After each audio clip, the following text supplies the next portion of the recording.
Cormoran Galapagos-Scharbe Animals Tiere Natur Selmgensi Selzamgensi. Autor D. Selzamgensi. Die Kormoränne, Phalacrocorax, sind eine Gattung aus der Ordnung der Ruderfüßer, Pelecaniformes. Die Gattung wird in eine eigene Familie, Phalacrocoracidae, gestellt. Es handelt sich um mittelgroße bis große Wasservögel, die in Kolonien brüten und nach unterschiedlichen Quellen mit 26 bis 43 Arten weltweit verbreitet sind. Tragen die Vögel einen Federschopf, werden sie als Scharben, sonst als Kormoränne bezeichnet, doch entspricht diese Einteilung nicht den tatsächlichen Verwandtschaftsverhältnissen. Im Volksmund heißen diese Vögel auch Seeraben, Meerraben oder Wasserraben. Der Name Kormoran ist entsprechend aus dem Lateinischen Corvus marinus, Meerrabe, abgeleitet. Eckige Klammer auf 1 eckige Klammer zu. Merkmale eckige Klammer auf bearbeiten eckige Klammer zu. Ohrenscharbe beim Trocknen der Flügel. Kormoran im Flug. Kormoränne sind mittelgroße bis große, schwer gebaute Wasservögel. Ihre Körperlänge variiert zwischen 0,45 und 1,0 Meter, das Gewicht zwischen 360 und 2800 Gramm, bei der Galapagos-Scharbe bis 4000 Gramm. Es gibt 2 Färbungstypen, eine Reihe von Arten ist einfarbig schwarz oder dunkelbraun, wobei das Gefieder oft, insbesondere während der Brutzeit, metallisch glänzt. Bei der zweiten Färbungsvariante ist nur die Oberseite dunkel, die Unterseite aber weiß. Zweifarbige Arten sind auf der Südhalbkugel verbreiteter, weitgehend einfarbige auf der Nordhalbkugel. Manchmal kommen beide Färbungsvarianten innerhalb einer Art vor, beispielsweise bei der Kräuselscharbe und der Stefartscharbe, die jeweils ein- und zweifarbige Morpheen aufweisen. Einen auffälligen Geschlechtsdimorphismus gibt es nicht. Allerdings sind Männchen im Schnitt größer und schwerer als Weibchen. Im Jugendgefieder sind Kormoränne graubraun, wobei die Unterseite etwas blasser sein kann. Bei zweifarbigen Arten zeigen bereits juvenile Individuen eine entsprechende Verteilung von helleren und dunkleren Brauntönen, die aber noch nicht so deutlich voneinander abgesetzt sind. Zur Brutzeit nehmen die unbefiederten Hautparteien an der Kehle und im Gesicht sowie der Schnabel oft leuchtende, meist rote oder orange Farben an. Ist ein Schopf oder eine Haube vorhanden, sind diese im Prachtkleid ebenso wie eventuelle Schmuckfedern an anderen Körperparteien deutlich verlängert. Oft wird zudem die gesamte Gefiederfarbe glänzender und kräftiger. Kormoränne haben einen langen Hals und einen ziemlich langen, keilförmigen Schwanz. Wie alle Ruderfüßer haben sie einen dehnbaren Kehlsack, in dem Fische vor dem Schlucken verwahrt werden können. Der Schnabel ist lang, relativ hoch und an der Spitze scharf hakenförmig gebogen. Die Nasenöffnungen sind verwachsen. Die Beine setzen weit hinten am Körper an und ermöglichen an Land nur einen unbeholfen wirkenden, watschelnden oder hüpfenden Gang. Die Füße sind vierzählig und mit Schwimmhäuten versehen, wie es für die Ruderfüßer typisch ist. Im Wasser bewegen sich Kormoränne sehr gewandt, wobei die kräftigen Füße als Antrieb genutzt werden. Beim Tauchen werden beide Beine gleichzeitig und parallel als Paddel eingesetzt. Die Flügel sind dabei meist dicht am Körper angelegt, der Schwanz dient als Ruder. Das dichte, wenig pneumatische Skelett ist wesentlich schwerer als das der verwandten Pelikane. Das verringert den Auftrieb und so können Kormoränne schnell und mit geringem Energieaufwand größere Tiefen erreichen. Tauchgänge dauern für gewöhnlich 20 bis 40 Sekunden.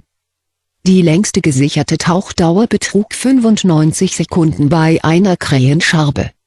Die Tauchtiefen sind bei den Arten sehr unterschiedlich.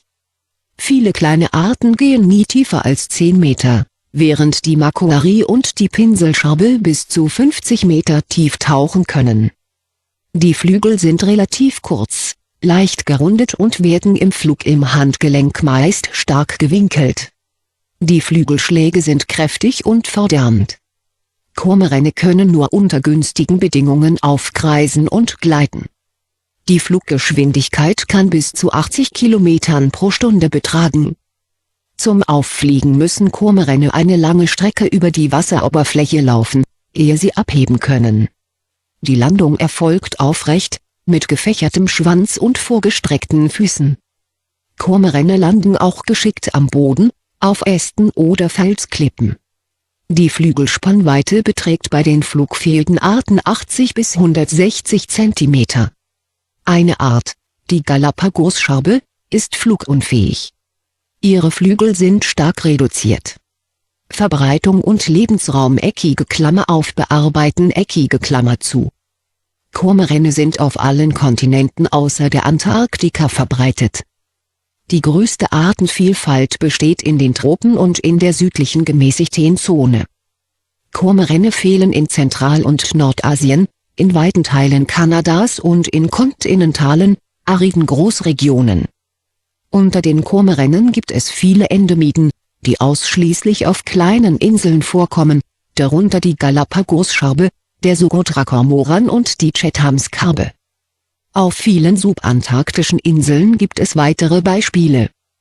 Andere Arten haben hingegen extrem große Verbreitungsgebiete, so ist der gemeine Kormoran beinahe ein Kosmopolit.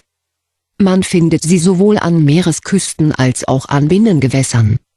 Manche Arten leben ausschließlich im Binnenland, andere ausschließlich an Küsten und weitere haben beide Lebensräume gleichermaßen besiedelt.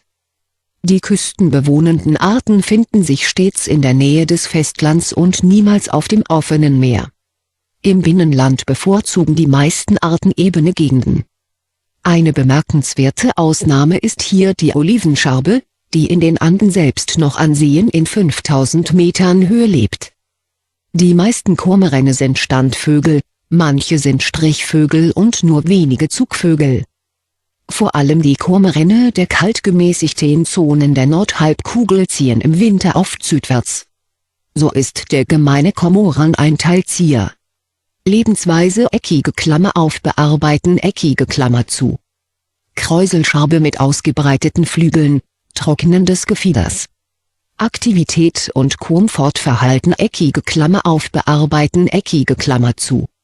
Alle Kormoräne sind tagaktiv und gehen nur zur Nahrungssuche ins Wasser.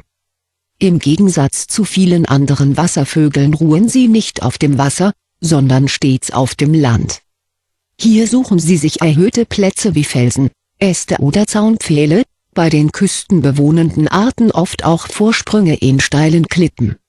Manche Arten rasten auch auf Bäumen oder Hochspannungsleitungen. Regelmäßig fetten Kormoräne ihr Gefieder mit dem Sekret der Bürzeldrüse ein.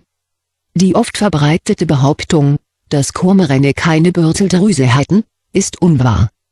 Dennoch nehmen die Federn aufgrund ihrer Struktur Wasser auf, was den Auftrieb weiter verringert. Wenn Kormoräne das Wasser verlassen und einen Ruheplatz aufgesucht haben, schütteln sie zunächst ihr Gefieder. Dann breiten sie die Flügel aus und bleiben regungslos sitzen.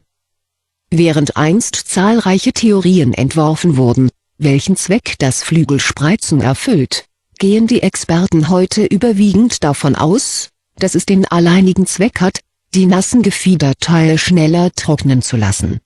Eckige Klammer auf zweieckige Klammer zu. Nur bei den in polaren Regionen lebenden Arten findet man dieses Verhalten nicht, da es zu einem zu starken Verlust der Körperwärme führen würde. Ernährung eckige Klammer auf bearbeiten eckige Klammer zu.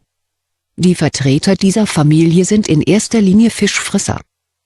Manche Arten ernähren sich zusätzlich von weiteren Wassertieren wie Kopffüßern, Schnecken, Muscheln, Krebstieren und Würmern sowie, selten, Amphibien und Reptilien. Nur bei der Heerscharbe machen Wirbellose den Hauptanteil an der Nahrung aus.